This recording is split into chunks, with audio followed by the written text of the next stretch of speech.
भारत में धीरे धीरे शहरों का आधुनिकीकरण बढ़ रहा था.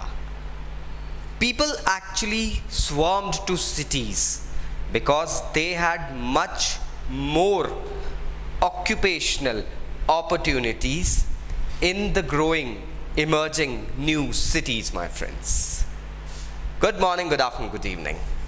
Standard 12th History, Chapter Kings, Farmers and Towns में टॉपिक आज हम डिस्कस करेंगे urban population of elites and craft person. जैसे जैसे सिटीज़ बढ़ती गई वहाँ पे रहने वाले लोगों की श्रेणी कैटेगरीज भी मल्टीप्लाई होते गई. हमें सिटीज़ के बारे में मेजरली पता चलता है जब हम एक्सकवेशन साइट्स को स्टडी करते हैं एंड कुछ एंशिएंट सिटीज़ को स्टडी करते हैं.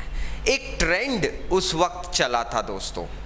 That trend was living inside fortified cities. इसके बहुत सारे एस्पेक्ट्स थे, फाइनेंशियल, सिक्योरिटी, उसके बाद में क्लाइमेटिक एंड मैनी मोर. तो ये सारे एस्पेक्ट्स फोर्टिफाइड सिटीज़ के कंसेप्ट्स को लेकर आए. हालांकि फोर्टिफाइड सिटीज़ का कंसेप्ट आज उतना स्टडी करने के लायक नहीं रहा है, क्योंकि दोस्तों काफ़ी सारी वर्ल्ड की सिटीज़ और हमारी इंडियन सिटीज़ भी अगर देखा जाए तो कुछ फोर्ट्स के अंदर बाहर तक फैल चुकी है. I can name a few towns in India that actually are made in this way. अगर हम देखते हैं Bhopal, you can see Bhopal is also, अगर हम पुराना भोपाल देखते हैं तो हमें पुराना भोपाल वो जो एरिया है that we can go ahead and see as if we are entering a few large corridors and that are called basically the old city. इसी तरीके से हम हैदराबाद भी देख सकते हैं. दिल्ली में हमें काफ़ी सारे एग्जाम्पल्स देखने के लिए मिलते हैं. And there are many cities here in India. I'm sorry, I'm not naming all of them, but they still are flourishing. हम जैसलमेर, जोधपुर, ये सारी सिटीज़ देखते हैं. ये एक तरीके से सिटी का कुछ एरिया एंशिएंट फोर्ट्स के आसपास और उसके अंदर बाहर फैला हुआ है. सो उसे स्टडी करना अभी थोड़ा सा मुश्किल हो जाता है क्योंकि वहाँ पक्के कंक्रीट हाउसेस बन चुके हैं. बट हमें जब स्टडी करना रहता है तो हमारे हिस्टोरियंस किसी भी हद तक चले जाते हैं. They started to study the artifacts that were excavated and are usually excavated whenever new construction or some foundations for new construction are laid or something like that. धीरे धीरे हमें पता चलने लगा कि हमारी जो सिटीज़ है वो किस तरीके से डेवलप हुई थी, उसमें कौन से लोग आके बसने लगे थे और क्या चीज़ें होने लगी थी. तो आर्टिफैक्ट्स में हमें कुछ बहुत इम्पॉर्टेंट चीज़ें मिली थी, जैसे कि नॉर्दर्न ब्लैक पॉलिश्ड वेयर. ये एक नई टेक्निक तब शुरू हुई थी फ्रेंड्स. इस टेक्निक में अर्दन वेयर जो होता था उसको पॉलिश करके उसको स्मूथ करा जाता था, चिकना बनाया जाता था एक तरीके से, so that it actually goes ahead and complies to the needs, और देखने में भी अच्छा लगता था.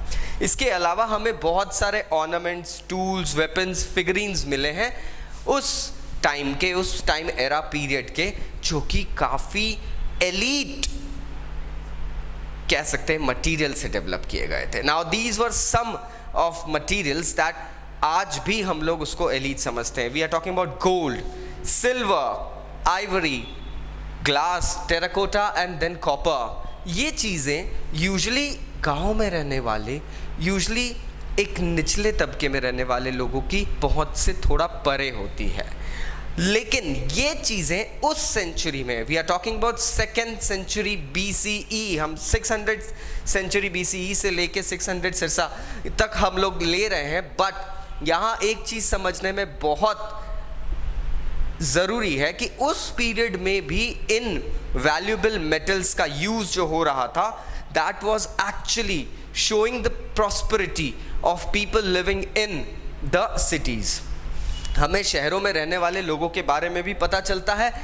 यहाँ पे काफ़ी क्योंकि सेकेंड सेंचुरी आते आते हमें कुछ इंस्क्रिप्शंस मिल जाते हैं जिसके अंदर शहरों में रहने वाले लोगों के नेम्स, उनकी ऑक्यूपेशंस, उनकी लाइफस्टाइल के बारे में भी बताया जाता है। सबसे ज़्यादा हमें मिलते हैं इंस्क्रिप्शंस अबाउट द डोनर्स, जो शहरों को कुछ चीज़ें दान में देते थे फ्रेंड्स। अब दान में देने के लिए कुछ चीज़ें होती है, तो वही चीज़ें यहाँ पे शहरों को लैंड ग्रांट्स दिए हैं, किसी ने कुछ मंदिर बनवाया है, किसी ने कोई वेल वगैरह खुदवाया है, तो वो सारी चीज़ें यहाँ आती थी। एक और चीज़ यहाँ देखी गई थी that there some guilds of craftsman who used to go ahead and start earning their livelihood in the cities. तो ये गिल्ड्स जो आई थी इनको कहा गया था श्रेणी, लोगों को श्रेणी में बांट दिया गया था, इनकी एक श्रेणी होती थी। जैसे हम बात करते हैं आयरन स्मिथ होते हैं, शू स्मिथ होते हैं, ब्लैक स्मिथ जिनको हम कह सकते हैं, कॉपर स्मिथ कह सकते हैं, फिर उसके बाद में आइवरी वर्कर्स होते हैं, ग्लास वर्कर्स होते हैं, फिर क्राफ्ट्समैन होते हैं, देन हमारे जो हॉर्टिकल्चर और सेरिकल्चर वाले लोग होते हैं, वो सब लोग आके किस तरीके से एक शहर में अपना योगदान दे रहे थे, वहाँ की प्रॉस्पेरिटी में और ग्रोथ ला रहे थे, वो चीज़ें भी हमें अब इंस्क्रिप्शंस में दिखने लगती है, but that is only after second century before Christ. So now we know कि शहरों में किस तरीके के लोग आके रह रहे थे, क्या उन्होंने अपनी आजीविका के साधन अपनाए थे, and all the things. I hope now the topic is clear. Still अगर कोई डाउट से नीचे कमेंट बॉक्स से कमेंट करिए, I will be going ahead and helping you out.